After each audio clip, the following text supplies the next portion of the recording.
Assalamualaikum warahmatullahi wabarakatuh. Waalaikumsalam warahmatullahi wabarakatuh. Bismillahirrahmanirrahim. Alhamdulillahi rabbil alamin.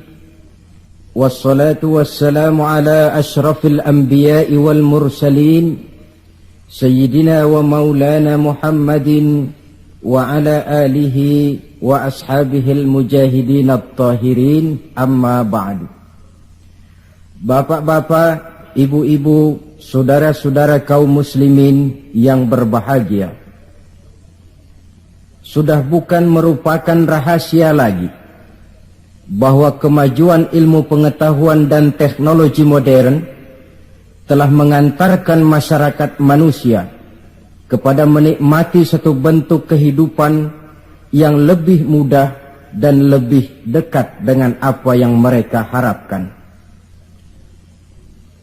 Dengan kemajuan ilmu dan teknologi, dunia telah dirubah oleh manusia seolah-olah dari sebuah daerah yang kosong menjadi kota-kota yang penuh dengan gedung-gedung pencakar langit.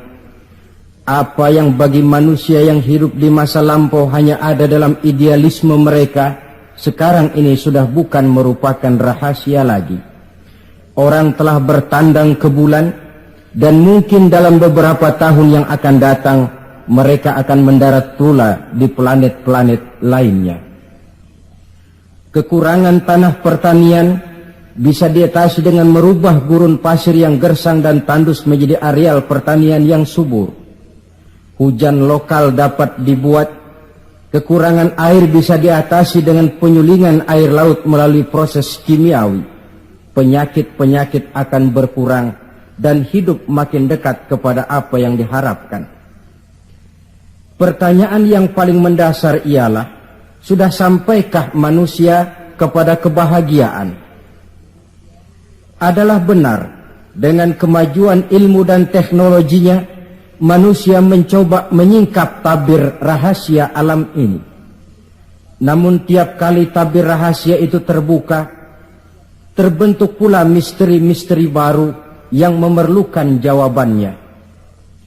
Di pihak lain, kemajuan yang diperoleh itu telah melahirkan satu bentuk kehidupan di mana manusia mempunyai satu mitos bahwa seluruh persoalan kehidupan bisa dipecahkan dengan otak manusia. Maka aspek-aspek ketuhanan, mistik dan kerohanian mulai ditinggalkan oleh manusia.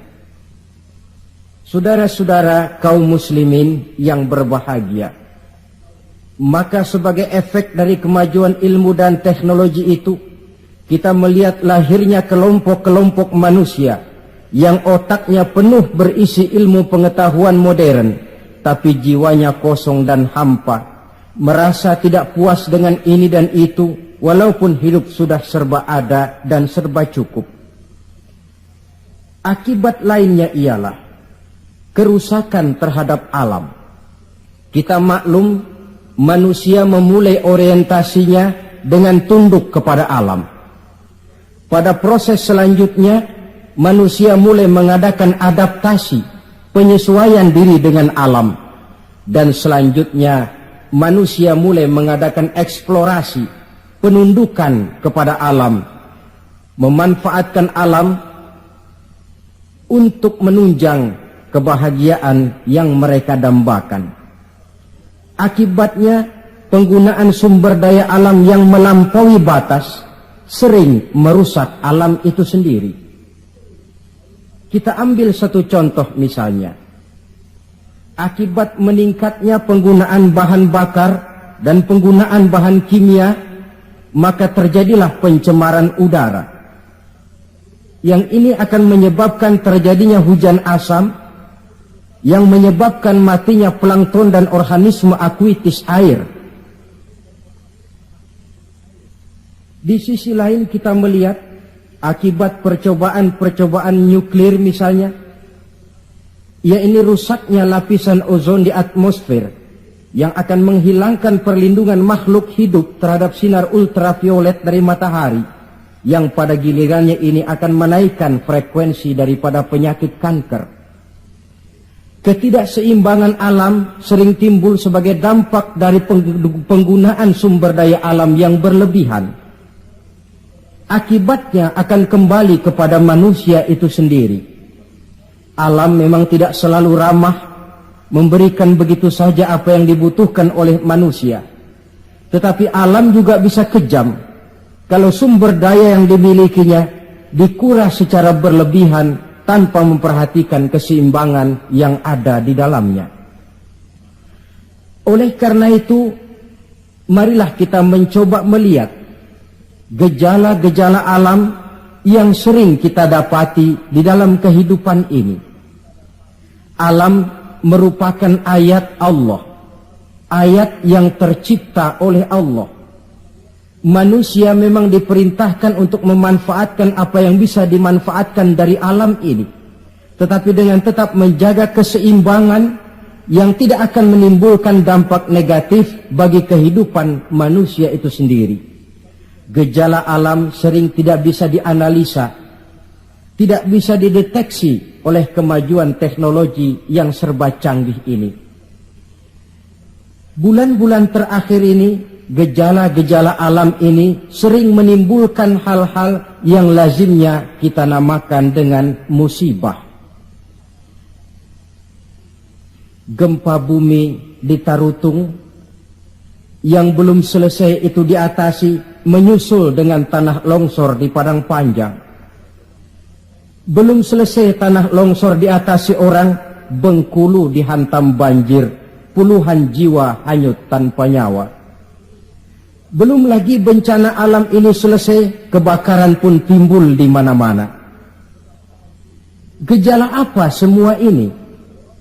Ilmuwan mungkin akan menjawab, oh, kalau terjadi gempa bumi itu gejala alamiah, biasa proses pergeseran kulit bumi.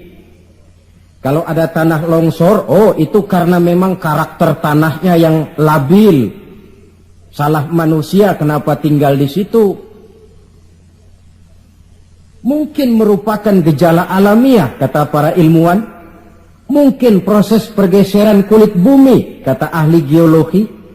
Mungkin karakter tanahnya yang memang labil, kata orang yang ahli tanah. Mungkin karena alam sudah bosan bersahabat dengan manusia, kata Ebit. Kalau tidak percaya, silahkan tanya kepada rumput yang bergoyang. Mungkin. Tetapi pada pertemuan kali ini, saya ingin mengajak kita semua untuk melihatnya dengan kacamata agama. Saya katakan tadi bahwa gejala alamiah sering tidak bisa dideteksi oleh ilmu dan teknologi modern. Berbagai macam analisa, berbagai macam kesimpulan diambil orang setelah terjadinya bencana. Sebelum terjadinya bencana tidak ada orang bicara soal itu. Sebelum Tarutung dilanda gempa, tidak ada orang cerita macam-macam. Sebelum Padang Panjang dihantam longsor, tidak ada analisa orang tentang karakter tanah yang labil. Setelah banjir terjadi, gempa melanda, topan bertiup, barulah analisa pun bermacam-macam. Maka pada kesempatan ini kita akan melihat gejala ini dengan kacamata agama. Menurut agama, apapun yang menimpa kita lazimnya dinamakan musibah. Musibah ialah ma asaban nasu min khairin aw syarrin. Apapun saja yang menimpa manusia, baik itu merupakan hal-hal yang positif ataupun yang negatif, itu dinamakan musibah. Sesuatu yang menimpa manusia. Tapi dalam proses penggunaannya kemudian, musibah ini lebih ditujukan kepada hal-hal yang sifatnya negatif dan tidak diharapkan oleh manusia. Saudara-saudara kaum muslimin, musibah yang datang menimpa manusia itu bisa merupakan 3 kemungkinan. Kemungkinan pertama, sebagai ujian. Kemungkinan yang kedua merupakan teguran. Dan kemungkinan yang ketiga bisa juga merupakan azab. Jadi kalau datang musibah menimpa kita, hal pertama yang harus kita teliti, ini ujian atau teguran atau merupakan azab. Kalau musibah itu menimpa orang-orang yang beriman, petani yang rajin sujud tapi sawahnya dihantam wereng, peladang yang rajin beribadah tapi kebun jambunya dimakan ulat misalnya, itu merupakan ujian. Sebaliknya, seorang mukmin yang gemar melakukan dosa lalu mendapat musibah, itu merupakan teguran agar dia kembali ke jalan yang benar. Sedangkan kalau orang kafir yang mendapat musibah, itu merupakan azab pada kehidupan di dunia ini. Syukurlah kalau musibah yang menimpa kita merupakan ujian. Sebab musibah yang merupakan ujian ini, jikalau kita jalani dengan lapang dada, tetap bertawakal kepada Allah, akan memberikan pahala kepada kita. Apa saja musibah yang merupakan ujian itu? Dalam surah Al-Baqarah ayat 155, Allah subhanahu wa ta'ala menjelaskan, A'udzu billahi minasyaitonir rajim. وَلَنَبْلُوَنَّكُمْ بِشَيْءٍ مِّنَ الْخَوْفِ وَالْجُوعِ وَنَقْصٍ مِّنَ الْأَمْوَالِ وَالْأَنْفُسِ وَالثَّمَرَاتِ. Dan pasti, kata Allah, ada lamu taukid di sini, dan pasti kami akan menguji kamu. Dengan apa? Bisyai'im minal khauf, dengan sebagian kecil dari rasa takut. Rasa takut yang tidak beralasan itu merupakan musibah. Musibah yang ujian buat orang-orang yang beriman. Kadang dalam hidup ini kita dihinggapi rasa takut. Yang kaya takut jatuh miskin. Yang berpangkat berkedudukan tinggi takut kalau jatuh lagi. Takut pensiun. Takut, dan paling akhir takut mati. Bisyai'im minal khauf, kami coba, kami uji kamu dengan sebagian kecil daripada rasa takut. Walju', dan rasa lapar. Kelaparan yang melanda dunia di Ethiopia misalnya, di Bangladesh misalnya, dan di belahan bumi-bumi lainnya. Timbul pertanyaan, di negara-negara komunis itu jelas orangnya tidak bertuhan semua. Tapi jarang yang kedengaran kelaparan. Apa ini? Inilah ujian buat orang-orang yang beriman. Sebagian kecil dari rasa takut dan rasa lapar. Wa naqsim minal amwal, kekurangan harta. Entah kemalingan, entah kebakaran, entah banjir yang menyebabkan rusaknya harta benda, wasamarat, dan kekurangan buah-buahan, panen tidak jadi, musim panas berkepanjangan, wereng, ngamuk, ulat melanda. Ini merupakan musibah yang ujian. Menghadapi ujian semacam ini, Allah menjelaskan dalam kalimat berikutnya, wabasyiris sabirin, dan gembirakanlah orang-orang yang sabar menghadapi ujian tadi itu.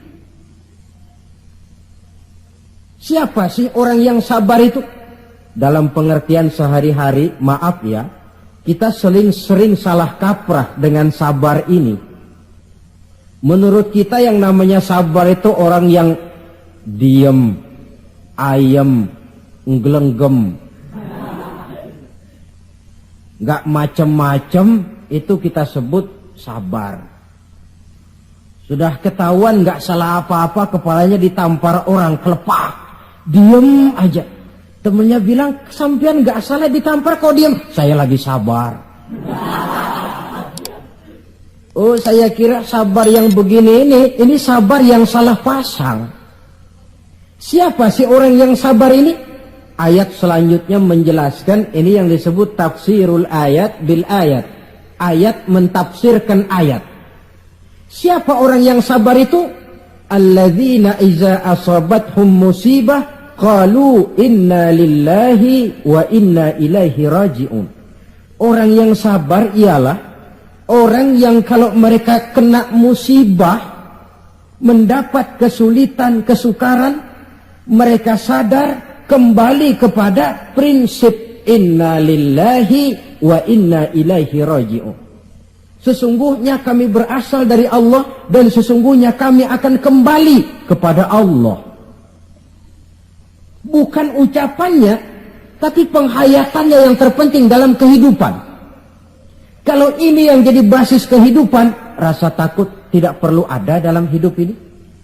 Walaupun kekurangan harta, kekurangan buah-buahan, kena musibah lapar, tidak perlu ada rasa takut. Kenapa? Kita sadar segalanya datang dari Allah, akan kembali menghadap Allah. Kalau kita punya jabatan tinggi, tidak takut diberhentikan, tidak takut pensiun. Kenapa? Sadar. Dulu pun waktu saya lahir ke dunia, saya nggak bawa jabatan apa-apa. Kalau sekarang harus pensiun atau diberhentikan, inna lillah wa inna ilaihi raji'un. Terlahir pun ke alam ini, tidak ada saya menyandang pangkat. Kan tidak ada bayi lahir di pundaknya lalu jadi kopral. Tidak ada. Inna lillah wa inna ilaihi raji'un. Kalau satu saat dia kehilangan harta yang dicintainya, dia sadar lalu kembali. Dulu pun ketika lahir ke alam ini, tidak ada harta yang saya bawa. Telanjang saya lahir ke alam ini. Ini namanya filsafat kehidupan yang paling mendasar. Segalanya datang dari Allah, segalanya akan kembali kepada Allah. Tanpa kesadaran ke arah itu, boleh jadi perasaan takut akan merajai hati kita. Si kaya takut miskin, si pangkat takut jatuh rendah ke bawah, dan selanjutnya dan selanjutnya. Tapi orang yang sadar segalanya datang dari Allah, segalanya akan kembali kepada Allah, apa yang perlu dirisaukan? Apa yang perlu ditakutkan? Karena basis kehidupannya, dia pasrah. Segala yang saya punya, segala yang saya miliki dalam kehidupan ini, cuma titipan dari Allah. Kembali semuanya menghadap kepada Allah. Ma'asyiral muslimin rahimakumullah. Itulah sebabnya seorang muslim setiap mendapat musibah, dia harus mengucapkan inna lillah wa inna ilaihi raji'un. Jangan macam kita ini inna lillahinya kalau ada orang mati saja. Sampai dulu dalam satu pengajian, seorang kiai tanya santrinya, kemana si fulan tidak datang? Kata temannya, si fulan sakit kiai. Kata kiai, inna lillah wa inna ilaihi raji'un. Temennya nyaut, kiai belum mati dia. Loh, kata kiai, sakit itu kan musibah. Setiap terkena musibah, orang dianjurkan, disunahkan mengucapkan inna lillahi wa inna ilaihi raji'un. Jadi bukan cuma ucapan bibir yang tidak berakar ke hati, tetapi ucapan bibir yang berakar ke hati lalu diterjemahkan dalam kehidupan. Segalanya datang dari Allah, segalanya pun akan kembali kepada Allah. Marilah kita lihat dalam kehidupan, akibat tidak sadarnya orang kepada inna lillahi, gejalanya dalam kehidupan modern ini kan bisa kita lihat. Berapa banyak orang-orang yang tadinya sudah adil, berjuang hendak menegakkan keadilan, tapi di tengah jalan dia bisa berbalik menjadi orang yang justru menginjak-injak keadilan. Berapa banyak orang-orang yang tadinya sudah benar, ingin memperjuangkan kebenaran, di tengah jalan berbalik menjadi orang yang hanya mau benar sendirian, walaupun tidak benar bagi orang lain. Dan berapa banyak orang-orang yang tadinya sudah rela mengorbankan kepentingan pribadi demi kepentingan orang banyak, tapi di tengah jalan dia berbalik menjadi orang yang tidak segan-segan mengorbankan kepentingan orang banyak demi kepentingan pribadi, keluarga, dan golongannya saja. Tepat benar sindiran Allah dalam satu ayat, wa iza massal insana durru da'ana li jambihi au qa'idan au qa'ibah. Apabila manusia sedang ditimpa oleh kesulitan, mereka berdoa kepada kami, mohon agar kesulitannya diangkat oleh Allah. Doa itu diucapkannya dalam keadaan berdiri, pada waktu berbaring, dalam segala posisi, mohon kepada Allah. Falamma kasyafna anhu durrahu, tapi manakala kesulitan yang menimpa mereka sudah kami angkat, kami hilangkan, marra ka'allam yad'una ila durrin massahu, mereka berjalan dengan sombongnya, seolah-olah belum pernah minta tolong kepada kami sebelumnya. Ini gejala manusia sekarang. Kalau kepepet, ya Allah.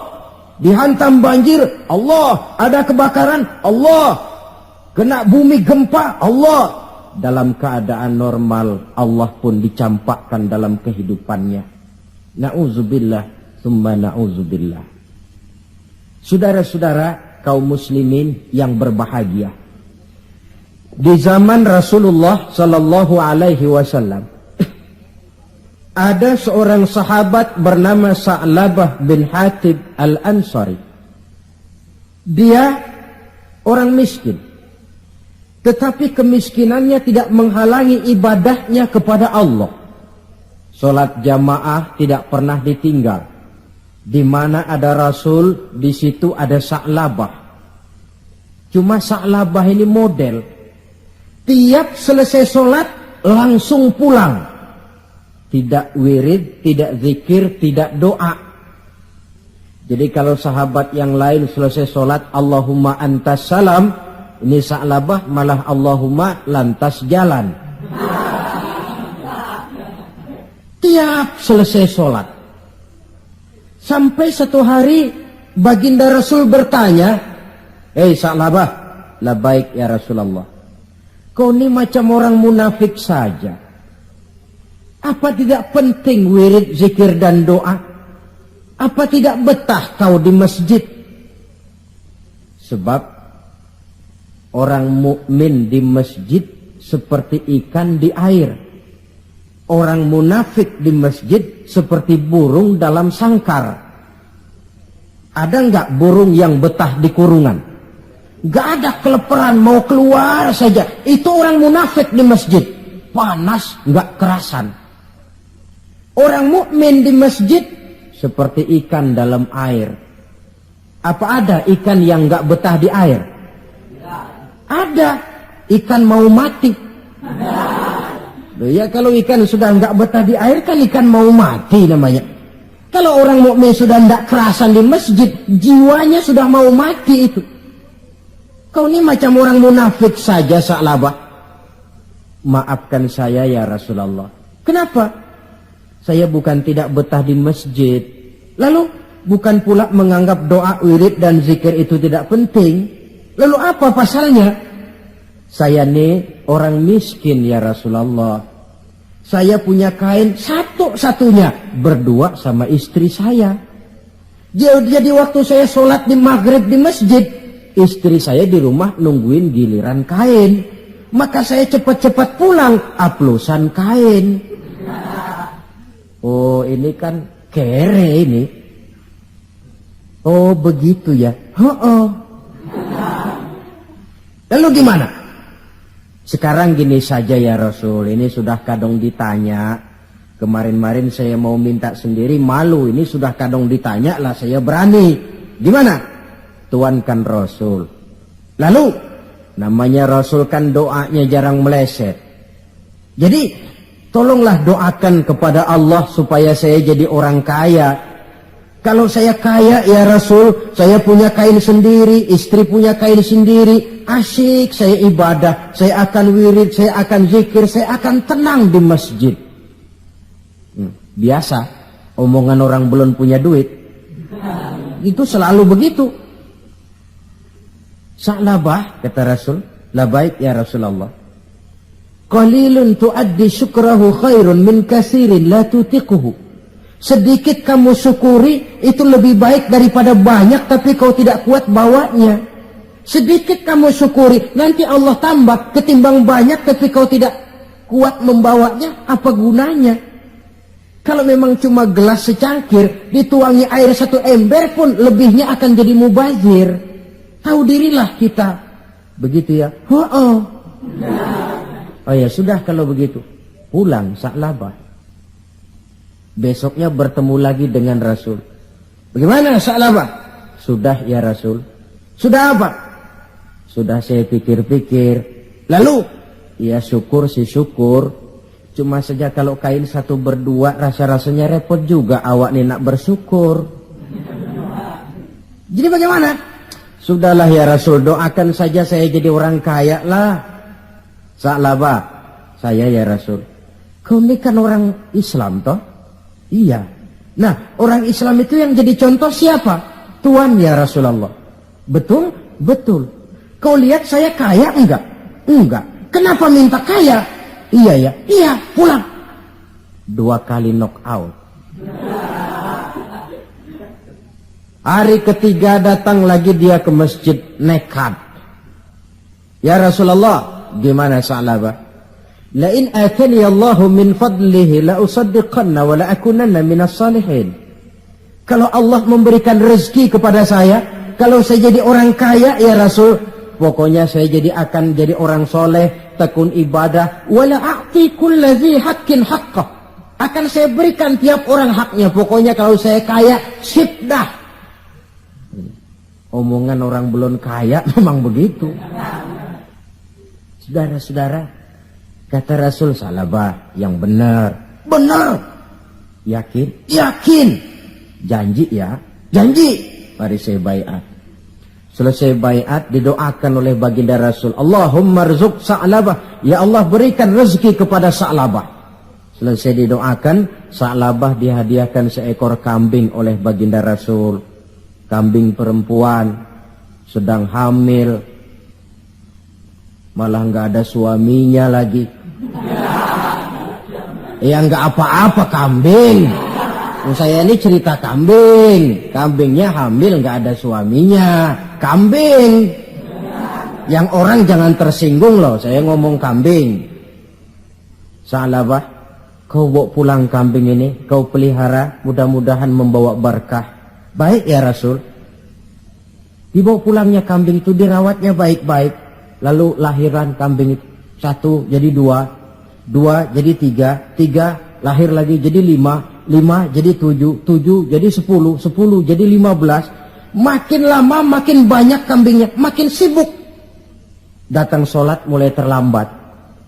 Kalau tadinya belum azan sudah datang ke masjid, sekarang sudah komat baru nongol. Lambat laun sholat 5 waktu tidak kelihatan di masjid, kelihatan cuma Jumat saja. Itu pun kalau khatib sudah naik mimbar dia baru datang. Rasul bertanya, kemana Sa'labah? Sibuk ya Rasul, kambingnya makin banyak sekarang, ngembalaknya keluar kota. Ya wailah Sa'labah. Aduh, kasihan Sa'labah. Aduh, celaka Sa'labah. Sampai Jumat pun tidak kelihatan di masjid. Kelihatan paling-paling cuma Idul Fitri sama Idul Adha. Sholat tahunan. Nah, kemudian sampai waktunya di mana umat Islam diwajibkan membayar zakat. Rasul mengutus utusan, datangi Sa'labah, minta zakatnya. Ketika didatangi ini, Sa'labah berkata, ma hadhihi illal jizyah. Ini jizyah. Saya tidak wajib zakat.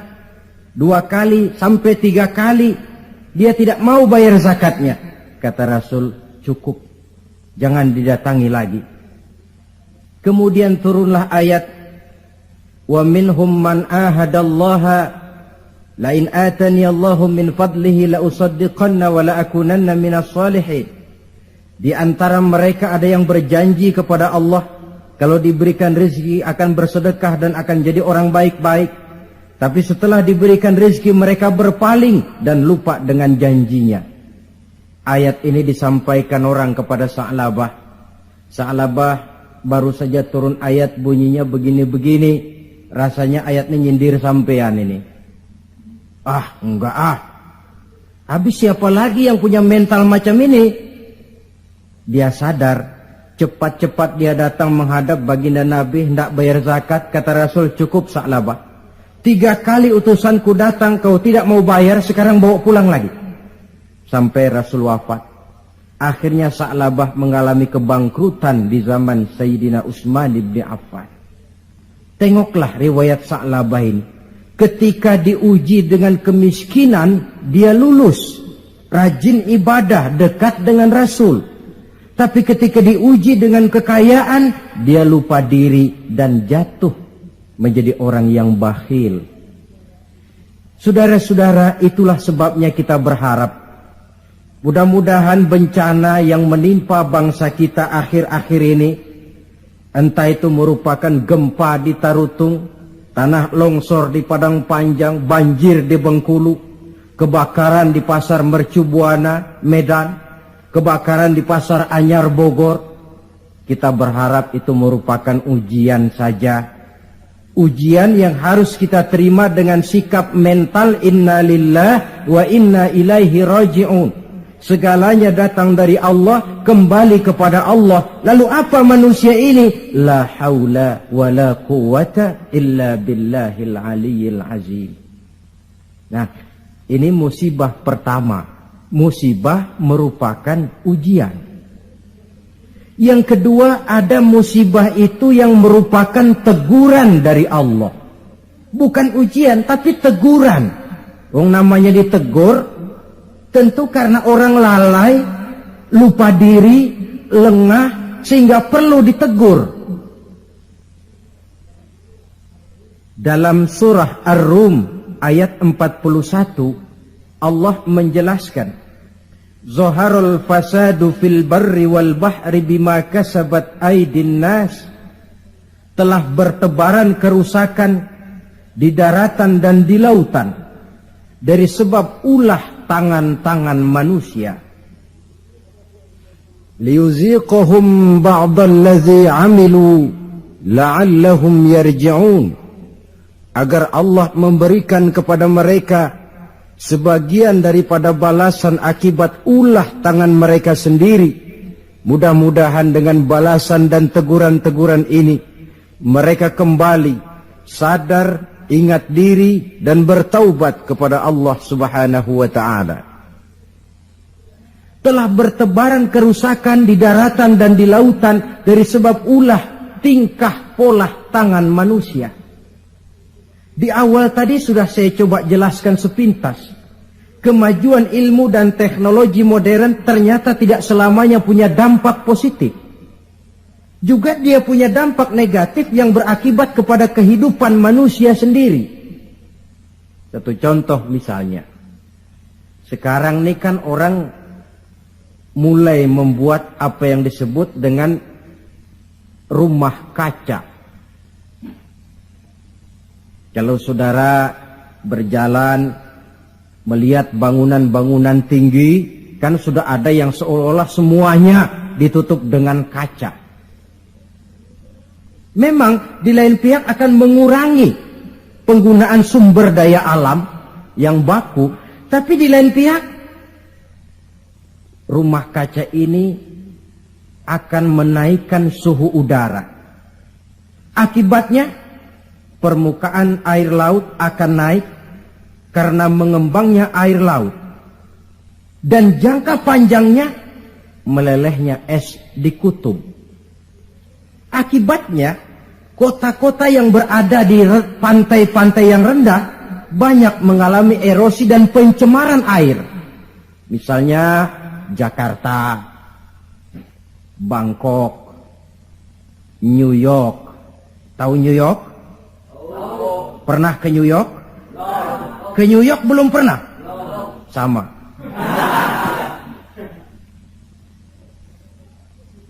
Lalu percobaan nuklir, taruh kata di bawah tanah, tapi efek negatifnya tadi saya katakan, rusaknya lapisan ozon di atmosfer sana, di daerah Antartika, yang akan menghilangkan perlindungan makhluk hidup terhadap sinar ultraviolet dari matahari.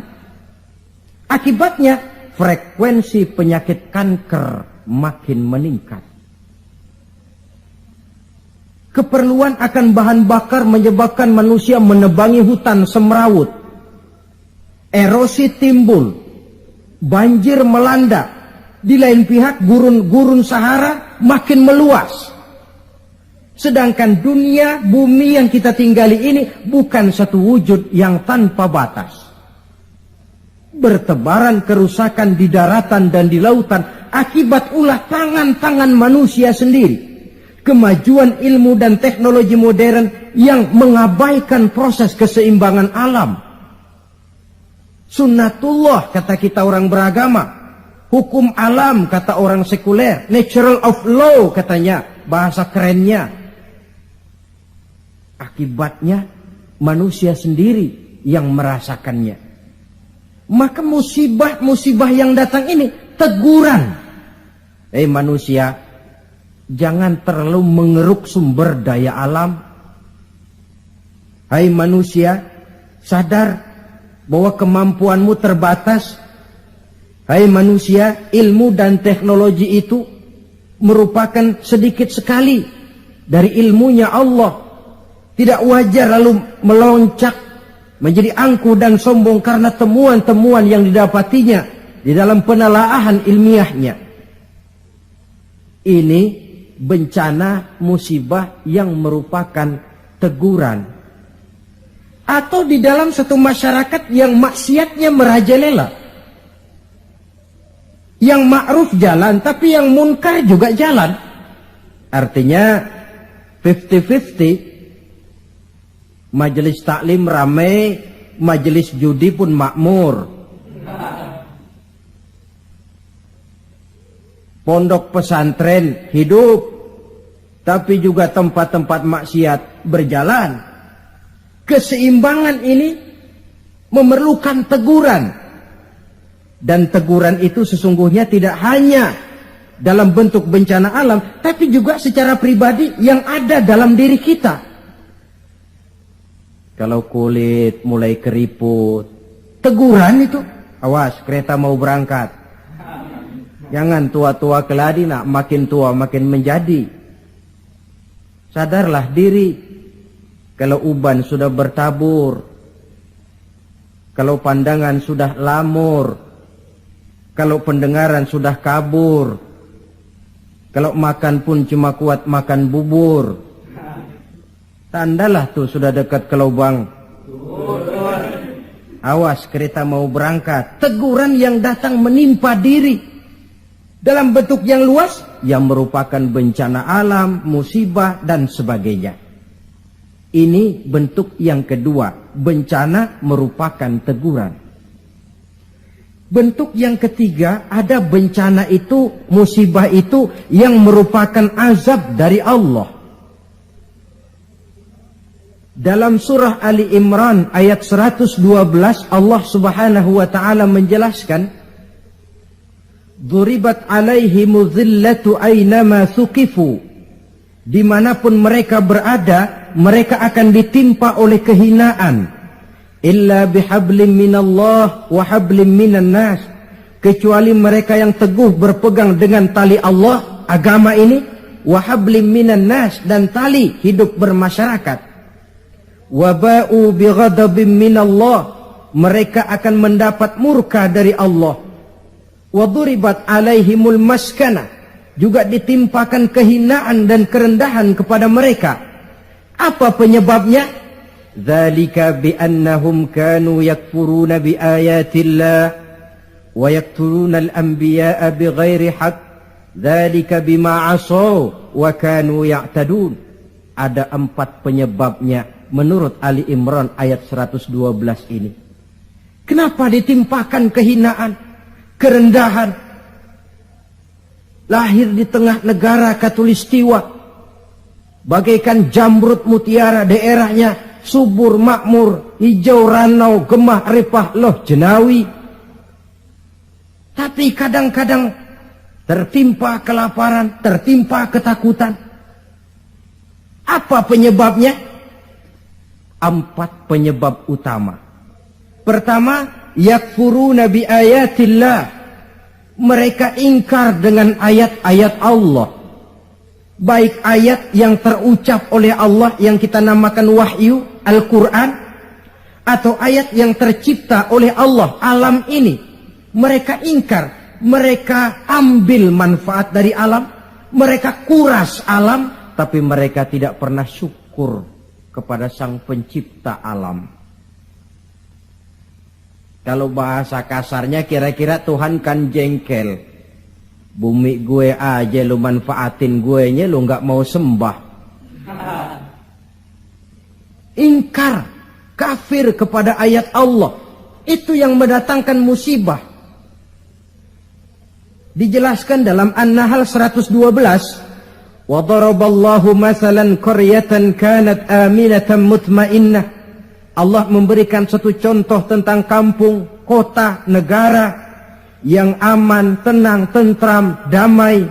Ya'tiha rizquha raghadan min kulli makan. Rizkinya datang dari arah manapun saja. Apa saja ditanam tumbuh, menghasilkan buah yang bermanfaat. Air mengalir dengan jernih. Sawah terhampar luas, hijau menguning. Rempah-rempahnya tidak terkira lagi. Fakafarat bi an'umillah. Tapi penduduknya ingkar kepada nikmat Allah. Apa yang terjadi? Fa'azaqahallahu libasal ju'i wal khauf bima kanu yasna'un. Akibatnya Allah hantam mereka dengan kelaparan dan ketakutan dari sebab ulah mereka sendiri. Jadi musibah yang merupakan azab itu datang, penyebab pertamanya orang kufur kepada ayat-ayat Allah. Baik yang terucap oleh Allah, yaitu wahyu, atau kufur kepada ayat yang tercipta oleh Allah, yakni alam yang terbentang ini. Penyebab yang kedua, wa yaqtuluna al-anbiya'a bighairi haqq. Mereka membunuh para nabi tanpa alasan yang benar. Membunuh nabi. Loh Pak, zaman sekarang kan nggak ada nabi, bagaimana kita mau membunuh nabi? Memang zaman kita tidak membunuh nabi secara fisik karena nabinya tidak ada. Tapi menginjak-injak ajarannya, meletakkan ajarannya di bawah rasio, itu kan sudah membunuh nabi. Buat apa kita agungkan namanya kalau kita injak ajarannya? Buat apa kita sebut dan kita sanjung dia kalau kita belakangi perintahnya? Membelakangi para nabi. Itu sudah pembunuhan kepada para nabi, pembunuhan gaya modern zaman kita sekarang ini. Muhammad itu manusia biasa. Sebagai manusia kan dia bisa salah. Karena itu yang mutlak cuma Quran. Hadis, sunnah itu bikinan nabi saja, itu kan sejarah. Jadi sumber agama cuma Quran. Muncullah orang-orang yang ingkar sunnah. Itu kan juga membunuh nabi. Wa yaqtulunal anbiya'a bighairi haqq. Sebab yang kedua. Adapun sebab yang ketiga, dzalika bima asaw. Perbuatan maksiat yang merajalela. Dikerjakan terang-terangan. Agama memerintah amar ma'ruf nahi munkar kan? Tapi yang dia kerjakan amar munkar nahi ma'ruf. Tebulak. Terbalik. Amar munkar nahi ma'ruf. Yang munkar malah dianjurkan, yang ma'ruf yang baik-baik malah dicegah. Yang munkar dianjurkan, bahkan diberikan iming-iming akan mendapat hadiah sekian ratus juta, akan ini akan itu. Yang munkar diiming-iming, yang ma'ruf malah dihalang-halangi. Pengajian sulit, dakwah kadang-kadang mengalami posisi yang tidak diharapkan. Akibatnya ya prinsip yang terbalik, namanya amar munkar nahi ma'ruf. Yang munkar diperintah, yang ma'ruf malah dicegah. Akibatnya perbuatan munkar dikerjakan berterang-terangan. Malah belum lama ada orang yang mengusulkan supaya pemerintah membuka judi secara resmilah untuk menutup judi yang ngumpet-ngumpet ini. Kalau resmi nanti bisa dikontrol katanya. Inna lillahi wa inna ilaihi raji'un. Yang sudah diputuskan untuk dilarang, dianjurkan supaya dibuka lagi. Dibuka, ditutup saja, ditutup dan dilarang saja, yang ngumpet-ngumpet masih banyak. Apatah lagi kalau dibuka berterang-terangan. Judi kronis, mabuk jadi kebanggaan, perbuatan zina sudah cerita harian. Malah yang aneh bin ajaib kadang-kadang terjadi sedarah sendiri. Ada bapak melalap anak kandungnya, ada anak kandung tidur sama ibunya. Kalau tidur biasa wajar, ini tidur-tidur. Allahu Akbar. Perbuatan maksiat yang merajalela mengundang azab. Yang keempat, penyebab yang keempat, wa kanu ya'tadun. Mereka benar-benar telah melampaui batas. Yang kaya melampaui batas, menumpuk kekayaannya. Beli gunung, beli laut, beli langit kalau bisa. Ya'tadun, perbuatan yang melampaui batas. Nah, yang kita khawatir, kalau musibah yang menimpa ini merupakan azab, tinggal kita introspeksi dan mawas diri saja. Saya mendapat kesulitan, musibah ini kira-kira ujian, teguran, atau azab. Kalau musibah menimpa orang kafir, azab. Kalau dia menimpa orang baik-baik, ujian. Kalau dia menimpa orang baik yang berbuat dosa, teguran. Jadi jangan kita sholat saja tidak pernah, puasa tidak pernah, dapat musibah lalu bilang saya lagi diuji oleh Tuhan. Bukan diuji, itu lagi dikasih perskot. Panjer nih, perskot azab, kontannya di akhirat nanti.